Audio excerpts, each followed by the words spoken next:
எல்லாருக்கும் வணக்கம். முருகன் கோயிலுக்கு கீழே ஒரு ஆட்டோ நிப்பாட்டியிருந்தார் நம்பரு. அவர் வண்டியில் வந்துட்டு ஃபுல்லாக காட்டு கடந்த வந்துட்டு கூடு கட்டி வண்டி எடுக்க முடியாமல் அந்த வழிபாதையில் நிறைய பேர் நடக்க முடியாமல் ரொம்ப கஷ்டப்பட்டு இருந்தாங்க. இப்போது ஃபயர் சர்வீஸில் கூப்பிட்டு நாங்கள் இன்ஃபர்மேஷன் கொடுத்து சாயந்தரம் வந்து தான் அது எல்லாமே திறத்துனாங்க.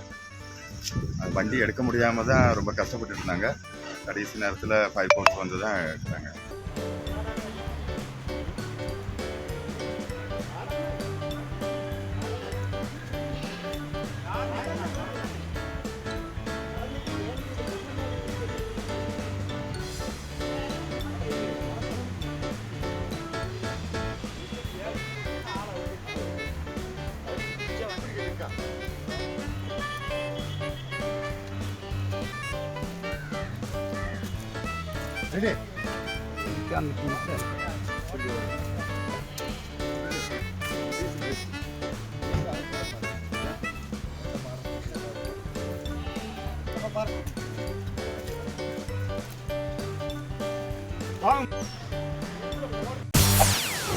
செய்திகளை உடனுக்குடன் தெரிந்து கொள்ள உடனே சப்ஸ்கிரைப் பண்ணுங்க.